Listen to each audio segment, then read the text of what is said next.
Hello, my name is David Bates, and today we'll be talking about how did Colonial America win against the might of the British Empire. This essay seeks to bring to light many of the deciding factors that would lead to the birth of this great nation, going over the three factors primarily being British versus American tactics and logistics, the French support effort during the war, and American and British leadership. How does the colony win against the impossible task of independence against the formerly most powerful empire on earth? The answer is that the 13 colonies achieved victory through thinking outside the box to the highest point of European military standards, with the aid of the French and the exploits of privateers.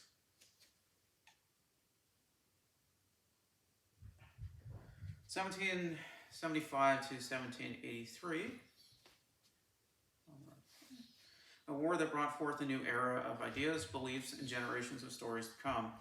The American War for Independence became a rallying cry to inspire nations across the world that the voice of the common man, from the farmer to the blacksmith to even the former lesser men and women of society, can be heard. The British Empire lost a colony, but the former colony would become a world power in only around a century. One can wonder how such a feat was possible even by early military standards. The British Empire boasted the most powerful military and navy on earth, and to fight a rogue colony with a military sparsely equipped and trained should have been easy. This speech shall answer a complex question that has defined the American military for over around 3 centuries. Through extensive research and discovery, I wish to ask, how did colonial America win against the might of the British Empire?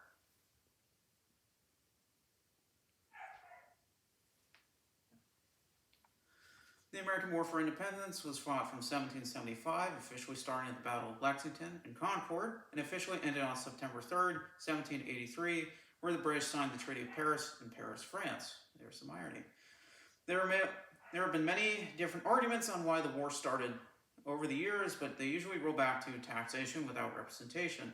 For context, after the 7 Years' War, where the British, alongside colonial militia forces, were fighting the French for control over Canada and forced them out of the Ohio River Valley. The British Empire was flat broke and needed fast cash. A series of new taxes were implemented on the American colonies to aid in this effort. Notably, taxes that would include the Stamp Act of 1765, the Townshend Acts of 1767, and the Tea Act of 1773, each of which caused quite an uproar for many merchants on the East Coast. Fast forward past the Boston Massacre and the Boston Tea Party, the British Parliament implemented a new series of security measures known as the Coercive Acts to punish the people of Massachusetts and quell acts of rebellion in Boston. In order to face this insult of laws head first, representatives from across the 13 colonies met in Philadelphia for the First Continental Congress in September of 1774 to discuss the matter. They initially agreed not to argue for independence, but called for a boycott of all British goods until the Coercive Acts were repealed, and that the colonies, not the British Parliament, had the right to tax and make laws for the colonies as they saw fit. On the evening of April 18th in 1775, General Gage, commander of the British Army in North America at that time, deployed his forces to seize munitions, and supplies stored in Concord by a local militia. To warn the militia of the upcoming British forces, several messers on horseback, one of them being the notable silversmith Paul Revere, were dispatched across the countryside. With the militia armed and ready, they first met British redcoats in Lexington, having 8 dead after the exchange. 8 dead after the exchange for the British redcoats or ours? Nope, definitely the redcoats. The British forces soon after marched onto Concord, facing a stronger resistance from militia forces, taking up to 273 redcoat casualties, and retreating to Boston. A follow-up event leading to the siege of Boston would last for almost a year, but in early May of 1775, colonial delegates would reconvene in Philadelphia for the Second Continental Congress, reorganizing the New England militia into the Continental Army, making George Washington, a veteran of the 7 Years' War, their commander-in-chief. How about that? With this act, a true rebellion had begun, and England was more than willing to protect its reputation and its profits by any means necessary, or so they thought. Sorry for my clicker not working, it's just a mouse. Now, to find the answer to my thesis claim, I will go over 3 key factors, as I mentioned before. To start us off, a quote for our first factor: it would seem that the British had distinct advantages over the exceptional military and experienced colonists. The British had a history of supplying large military forces on land and sea using their administrative bureaucracies, their large navy, and access to funds.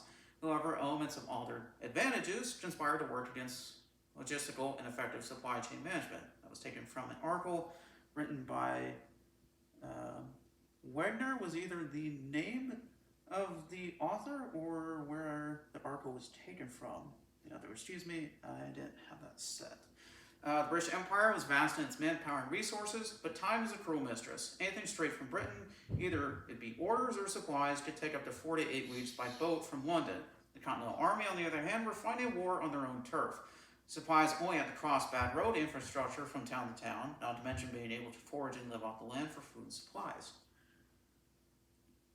For tactics, on the other hand, the British thought that they could rely on America's inexperienced military, trying to keep them on a constant defense.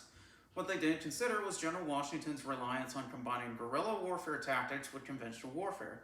Through the training and equipment provided by the French and German military officers Baron von Steuben, yes, that's a real name, who helped train the Continental Army in Valley Forge in the harsh winter of 1778 to 1779, and General Rochambeau, the commander of all French forces in America during the war. There were several countries involved with the American War for Independence, but the one country that will be focused on the most will be France. Now, there are two things to consider. First, the French had just lost a war with the British, so they had a reasonable score to settle.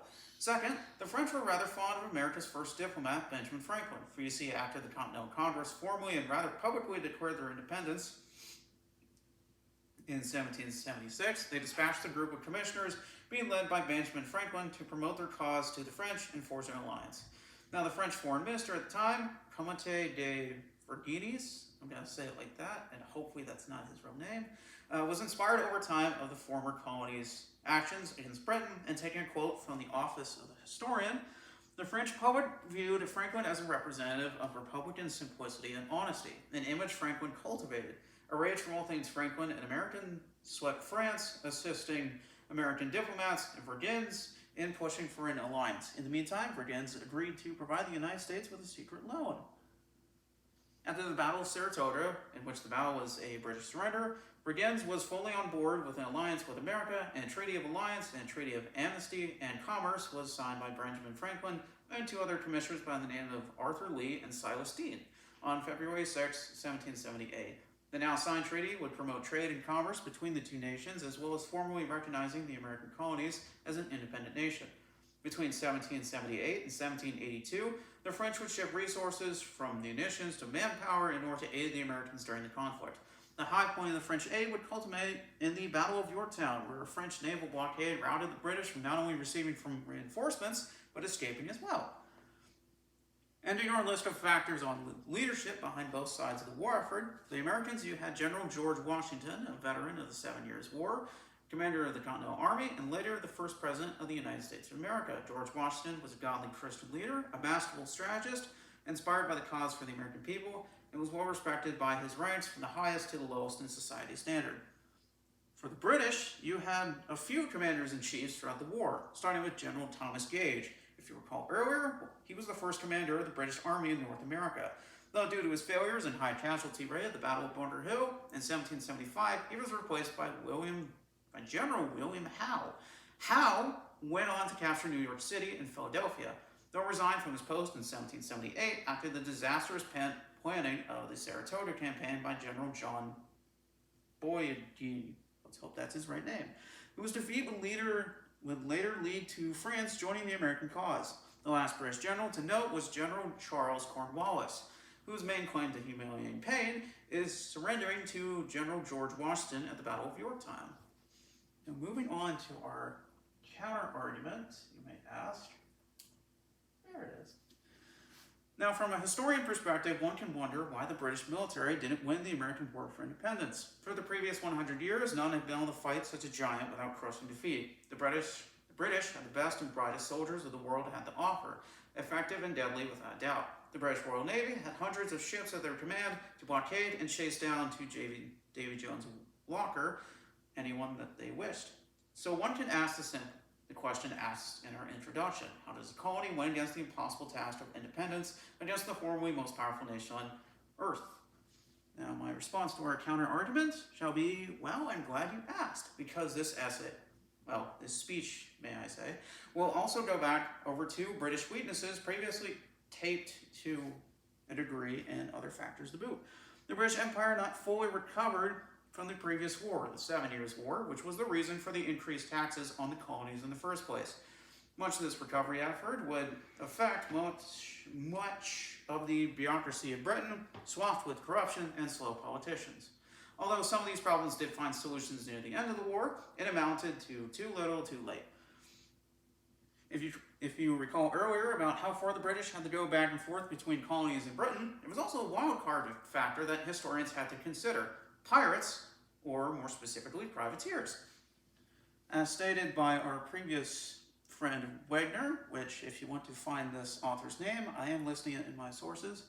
The privateer effort was underpinned by more than 1,700 letters of marque from the United States.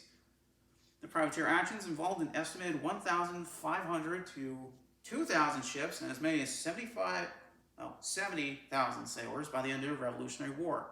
The privateer actions, aided and abetted by the French, successfully attacked and plundered more than 3,000 British ships, earning a significant bounty for themselves and enriching the American cause. The estimated damage to British shipping lanes was from 15 million to 60 million, adding for inflation in today's economy. It was also estimated that 10% of the British troops and cargo sent to America never made it to shore.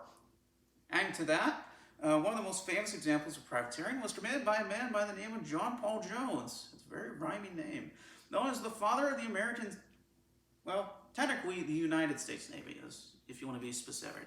Although having a slight temperament against those in higher command, he successfully commanded several raids on British supply ships, damaging crucial British supply lines. Where are we at? I forgot to show you that slide, but that's all right. You can see my previously mentioned points here, from British weaknesses to the heart of the American Revolution, or heart of the American Navy, technically. And in conclusion, the American War for Independence was a long and bloody conflict with thousands of factors to consider and reevaluate over time. But were once 13 colonies with barely any experience in military conflict, much less founding any kind of rebellion, united in their darkest hour to create a fighting force the likes of which the world had never seen in their wildest dreams. Millions of stories and inspirations were born with a shot heard around the world. Heroes and villains were forged in the line of fire, of a conflict for the freedom of choice, to make a choice that would ultimately decide the fate of millions across the world. The 13 colonies achieved victory through thinking outside the box to the highest point of military standards. With the aid of the French, the exploited privateers. All it took was someone standing up, crying out to his fellow countrymen, not just to fight for self or profit, but to fight for the eventual freedom of all under the sharp boots of a corrupt abuse of power.